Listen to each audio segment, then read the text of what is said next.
Reflexiones con Roberto Claudio. Miren, señores, se ha dicho mucho, ustedes quienes tienen por costumbre participar de este tipo de programas de panel, con frecuencia oyen decir que fuera de cámara se hacen otros programas. La verdad es que no es posible sustraerse de hacer otro programa fuera del que se está frente a la pantalla, desde que se tiene un poquitito de oportunidad. Porque el profesor David Laos, tiene una pregunta pendiente por responder, pero en lo que llegaban, en lo que pasaban los comerciales, hablamos de cuántas cosas y hubo otro programa y se hizo, esa es la verdad. Pero vamos a dejarlo que comencemos. Vamos a comenzar por responder la pregunta pasada. ¿Cree usted que real y efectivamente el pulpo no es Alexis, sino que hay más allá de Alexis? Mire, decir que una persona en lo individual o actuando individualmente se burla de toda una sociedad es una falacia. El hombre es, en esencia, un ser social. Decía Aristóteles, un animal social y a la vez político. Entonces, él no ha actuado solo, ni sus intereses representan su individualidad. Lo que sí existe en derecho penal es la individualización de las responsabilidades, que es una cosa diferente. Pero es imposible, y el juez hablaba de eso. Por ejemplo, si usted o yo como ciudadano nos acercábamos a una de esas oficinas en donde el señor Alexis fue tan eficiente consiguiendo contratas y obras, o cualquiera de los televidentes que nos ven, o el camarógrafo iba a pedir que le compraran ciertos artículos, ¿usted cree que nos harían caso? ¿Usted cree que podríamos acceder a esas instituciones? ¿Usted cree que esos funcionarios nos recibirían cuando se sabe que una de las taras mayores del gobierno de Danilo Medina era su sordera, donde él tenía un régimen centralizado en su persona y en sus funcionarios que se limitaban exclusivamente a obedecer sus órdenes? Entonces, no nos engañemos. No nos engañemos, ahí hay una situación que será la justicia que tendrá que dilucidarla, pero mal haría la sociedad dominicana en pensar que ese hijo no tenido en lo biológico de Danilo es el responsable exclusivo de esos hechos que se le atribuyen. Lo que sí deja mal parada a la sociedad es la actuación de los abogados, no del juez. Para mí el juez se manejó extraordinariamente, pero los abogados, es verdad que quisieron hacer un show. Y es un show porque esa audiencia era exclusivamente para decidir si se imponían o no medidas de coerción. Hasta ahora no se han tasado ni se ha hecho un juicio de prueba, y mucho menos se ha hecho un juicio de fondo. Es decir, que estamos todavía, pero muy lejos de que en ese proceso se haga derecho. Lo que el juez encontró fueron indicios serios, graves y concordantes para establecer, fuera de toda duda razonable, de que estas personas con probabilidad tienen cosas que explicarle a la justicia, pero todavía ese momento no ha llegado. Yeah. Sin embargo, los abogados quisieron hacer una mezcla de juicio de prueba con juicio de fondo. Y con eso lo que hicieron fue que agravaron la situación de sus respectivos clientes, porque la lectura del juez y de la opinión pública es de si estos se están yendo a juicio de prueba y a juicio de fondo, estando en medida de coerción, es porque ellos saben a su cliente culpable.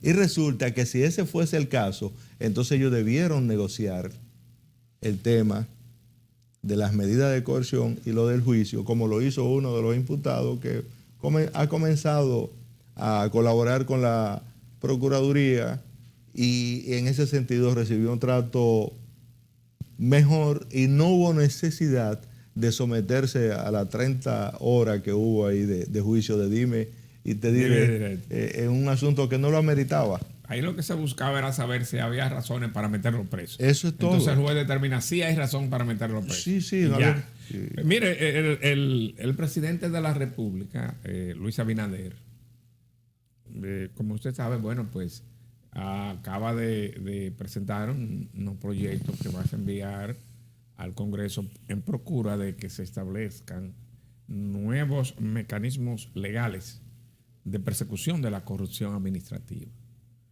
Usted, asumimos que usted conoce bien de ese discurso pronunciado por el jefe del Estado, ¿usted cree que realmente eso pueda funcionar?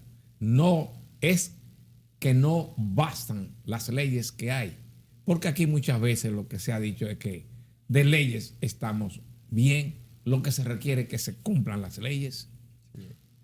Entonces, eso que dice hasta el presidente Abinader es imprescindible, es necesario. Mire, decía Montesquieu que los pueblos virtuosos requieren de pocas leyes y que los pueblos no virtuosos, aún teniendo muchas leyes, es muy difícil que éstas se pongan en práctica. Entonces, aquí hay una socorrida práctica a decir que la ley está obsoleta, que está vieja y que se necesita una nueva.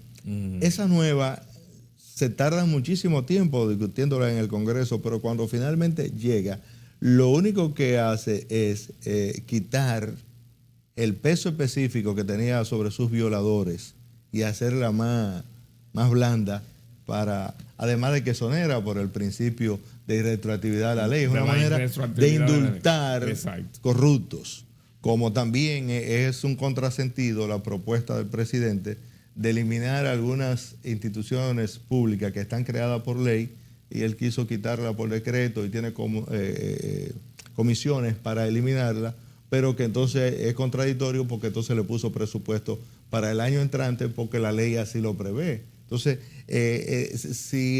y además tiene un mandato de 4 años. Entonces, si el presidente ¿Le ha faltado asesoría al presidente entonces en ese sentido? No sé, no estoy tan cerca para saber qué es lo que ha pasado ahí. Lo que sí sucede es que parece que él está lleno de buenas intenciones y se dice que de buenas intenciones está empedrado el camino que conduce al infierno. Yo creo que un presidente tiene un mandato para gobernar y que tiene que decidir y olvidarse de ese afán de convertirse en legislador y de controlar al Congreso. Un mandato de 4 años es para hacer ejecuciones con las normativas existentes. Y otro de los problemas graves que hay en este país con relación a eso es que con frecuencia nos olvidamos que la Constitución de la República establece que los tratados internacionales son leyes en la República Dominicana. Entonces las leyes anticorrupción están ahí porque el Estado Dominicano en su momento las ha firmado en el extranjero. Y la Constitución establece que el Estado Dominicano reconoce y aplica las normas del derecho internacional en la medida sus poderes públicos lo han ratificado. Eso dice el artículo 26. Y el 74.4 habla de lo que en derecho internacional se conoce como el principio de la convencionalidad. Es decir, que no requiere un tratado, una vez firmado, ningún protocolo para que los tribunales dominicanos lo apliquen. Obviamente la justicia dominicana es una justicia conservadora y mala que no se preocupa por aplicar tratados y que si un abogado litigante le hace referencia, le invoca un tratado internacional de los que República Dominicana es parte, simplemente rechaza esa medida. Pero eso no significa que el Ejecutivo tenga que estar mandando constantemente proyectos de leyes al Congreso Nacional. No, es una labor de los tribunales hacer derecho con la norma vigente, no con la norma por venir.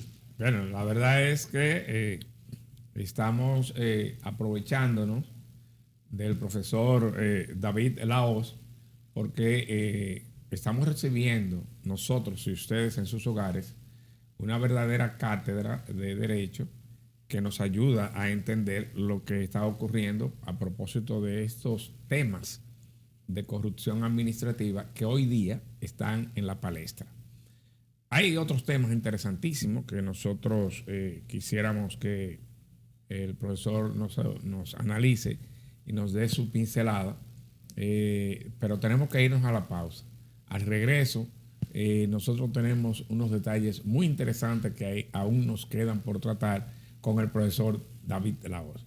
Pausamos y regresamos en un momentito nada más. No se mueva de ahí.